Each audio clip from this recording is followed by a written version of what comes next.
NTV screen పై దృశ్యాలు చూస్తూ ఉన్నాము. బీఆర్ఎస్ ఎమ్మెల్సీ పోచంపల్లి శ్రీనివాస్ ఇంటికి పోలీసులు చేరుకున్నారు. ఫామ్ హౌస్ కేసులో పోలీసులు నోటీసులు అందించారు.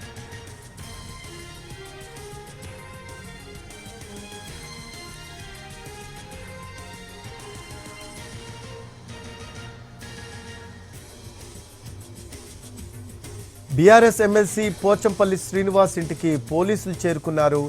ఫామ్ హౌస్ కేసులో పోలీసులు నోటీసులు అందించారు.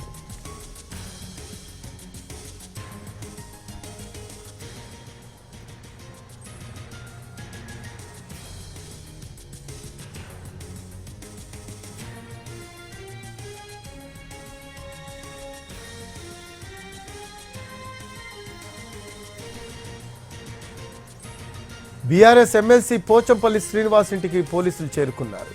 ఫామ్ హౌస్ కేసులో పోలీసులు నోటీసులు అందించారు. పోచంపల్లి ఫామ్ హౌస్లో అసాంఘిక కార్యక్రమాలు జరుగుతున్నాయని పోలీసులు గుర్తించారు. ఫామ్ హౌస్లో క్యాసినో, కోళ్ల పందాల బెట్టింగ్లు నిర్వహిస్తూ ఉన్నట్టు పోలీసులకు సమాచారం అందింది. వెంటనే పోలీసులు రైడ్ చేశారు. బీఆర్ఎస్ ఎమ్మెల్సీ పోచంపల్లి శ్రీనివాస్ ఇంటికి పోలీసులు చేరుకున్నారు.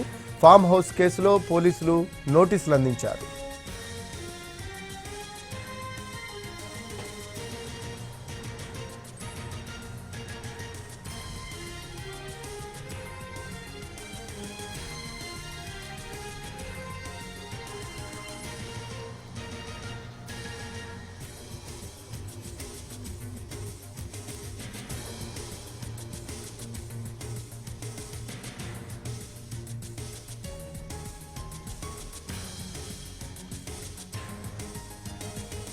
మోర్ అప్డేట్స్ తెలుసుకుందాం. మా క్రైమ్ ఇన్పుట్ ఎడిటర్ రమేష్ వెట్ల ఉన్నారు. రమేష్ వెట్ల, బీఆర్ఎస్ ఎమ్మెల్సీ పోచంపల్లి శ్రీనివాస్ ఇంటికి పోలీసులు చేరుకున్నట్టు సమాచారం.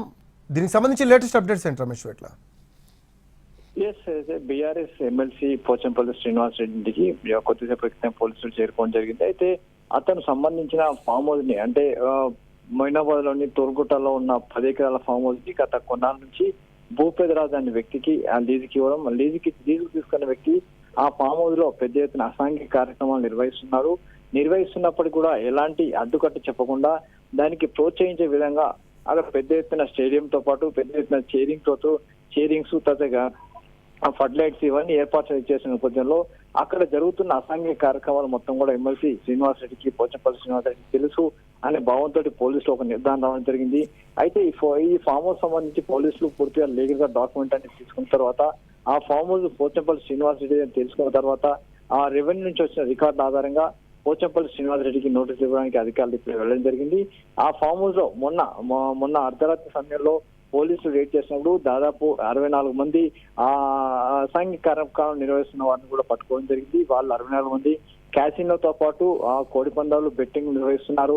వాళ్ళ దగ్గర నుంచి దాదాపు 30 లక్షల రూపాయల నగదు క్యాష్ ని కూడా స్వాధీనపరచుకోవడం జరిగింది. అయితే ఇంత పెద్ద మొత్తంలో నగదు క్యాష్ ని పట్టుకున్నది ఎక్కడ కూడా దొరకలేదు. కానీ ఈ ఫామ్ హౌస్ లో దొరికిన నగదు క్యాష్ చూస్తే దాదాపు 30 లక్షల పైన ఉంది. దీంతో పాటుగా క్యాసినో కాయిన్స్, బెట్టింగ్ కాయిన్స్ తర్వాత పెద్ద మొత్తంలో ఆ కోళ్లు కూడా దాదాపు 64 పైన కోళ్లను కూడా స్వాధీనపరుచుకునే పందెం కోళ్లు, దీంతో పాటు వాటికి ఉండాల్సిన కోడి కత్తులను కూడా స్వాధీనపరచుకోవడం జరిగింది. వీటన్నిటిని కూడా ఆంధ్ర నుంచి, అంటే ఈస్ట్ వెస్ట్ గోదావరి నుంచి కూడా ఈ కోళ్లని సింగిల్ కార్లలో తీసుకొచ్చి వాటిని ఇక్కడ ప్రముఖులందరూ తీసుకువచ్చి పోగేసి పెద్ద మొత్తంలో ఈ బెట్టింగ్ తర్వాత క్యాసినో తర్వాత కోళ్ల పందాలు నిర్వహిస్తున్నట్టుగా అధికారులు గుర్తించి 64 మందిని అరెస్ట్ చేయడం జరిగింది. వాళ్ళందరూ కూడా వాళ్ళ సొంత పుస్తకత్తులను వదిలిపెట్టారు. దాంట్లో భూపతిరాజు కావచ్చు, మరొకరు శ్రీనివాస వర్మని, వీళ్ళిద్దరిని కూడా అరెస్ట్ చేసి రిమాండ్ పంపించడం జరిగింది.